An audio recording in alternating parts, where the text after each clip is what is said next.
ঢাকাই সিনেমার জনপ্রিয় অভিনেত্রী পরীমণি তার গৃহকর্মী পিঙ্কি আক্তারের বিরুদ্ধে আইনি পদক্ষেপ নিয়েছেন। বুধবার ঢাকার সাইবার ট্রাইব্যুনালে বিচারক নূরে আলমের আদালতে মামলা দায়ের করেন তিনি। আদালত সূত্র জানায়, মামলার বাদী হিসেবে পরীমণির জবানবন্দি গ্রহণ করা হয়েছে এবং মামলার তদন্তভার দেওয়া হয়েছে পুলিশ ব্যুরো অব ইনভেস্টিগেশন পিবিআইকে। তদন্ত শেষ করে আগামী ৮ই মের মধ্যে প্রতিবেদন দাখিলের নির্দেশও দিয়েছেন আদালত।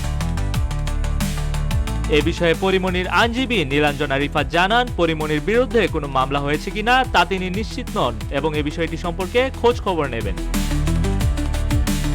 পরীমণি দাবি করেছেন, তার সম্মানহানি এবং মানসিক চাপ সৃষ্টি করার উদ্দেশ্যে এসব অপপ্রচার চালানো হয়েছে। তিনি আইনের আশ্রয় নিয়ে নিজের সম্মান ও নিরাপত্তা নিশ্চিত করতে চান। মামলার এজাহারে আরও উল্লেখ করা হয়েছে যে পিঙ্কি আক্তারের আচরণ শুধু পরীমণির জন্য নয়, বরং তার পরিবারকেও প্রভাবিত করেছে এবং সামাজিকভাবে বিব্রতকর পরিস্থিতির মুখোমুখি করেছে।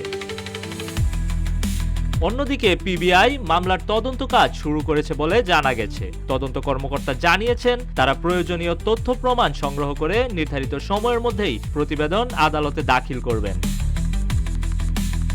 মামলাটি বর্তমানে বিচারাধীন অবস্থায় রয়েছে এবং পরবর্তী শুনানির জন্য দিন ধার্য করা হবে। তৌহিদুর রহমান, রূপালী বাংলাদেশ।